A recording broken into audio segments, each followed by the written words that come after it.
Hey guys, Frank Curzio here with another live video. Love getting your feedback on these, Frank at CurzioResearch.com.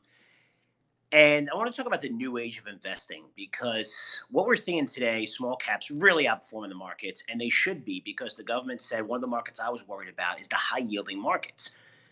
That was never on the table for them to bail it out. And all of a sudden, they're coming out and saying that we're actually going to buy high yield debt now. And they're basically saying that they're going to buy everything. So they're meeting with the banks. The banks are telling them what markets they need to focus on.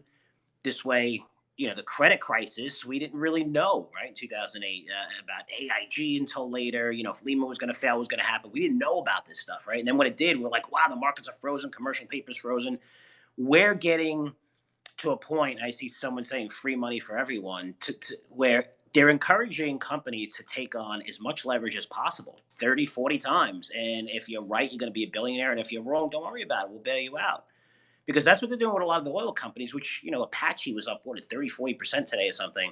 Why would you be bailing out a company where the executives made a fortune? Again, I understand the employees that work there, but you're looking at really, really crazy stuff, what I'm seeing in the markets to the point where, and I've always focused on saying that you have to be willing to adapt with the markets, right? You have to be willing to adapt. I don't care if you're a value investor, you're a deep value investor, you're a technical investor, you have to be willing to adapt. I don't know if earnings are going to matter anymore. I mean, if you basically have the government backstopping everything and saying we're just going to throw money in trillions at it, it almost forces you to rethink things. I mean, like Disney came out and said 50 million subscribers today. I've been negative on them, but with a company like this, it's I have them at 150 million subscribers, and in 3 years from now, and I showed you how the costs they're barely going to make any money off of it. I mean, it only went up a little bit today on that news. If you're buying Disney today, you're buying it around 35 times, not 2020 earnings, which is forward earnings. You're buying it at 30, 35 times 2021 earnings. And this is by the consensus estimates, which is a market where look at the rest of their businesses that are going to be significantly impacted. So when I'm looking at this market, you're scratching your head because the more you almost have to unlearn everything to the point where do earnings really matter? People could wait. We're going to start reporting earnings next week.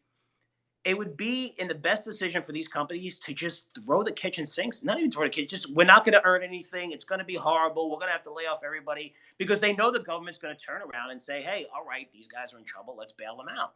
So we're going to have nothing good on the earnings front. I mean, the semiconductor market is frozen, basically. I mean, you're looking at China closed right now to the outside. How are you getting parts in there for the iPhones? Broadcom actually came out and said, Vago, hey, you know what? We still have supply disruptions. Nobody cares. The stock went up.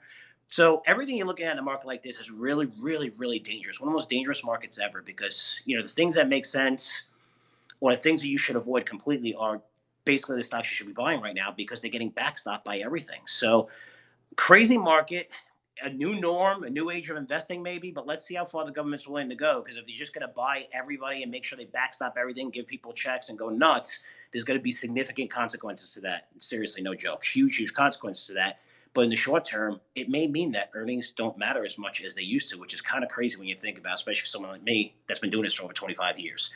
Questions, comments, frankcurzioresearch.com. As always, love doing these things. And I'll report back to you guys soon. Take care.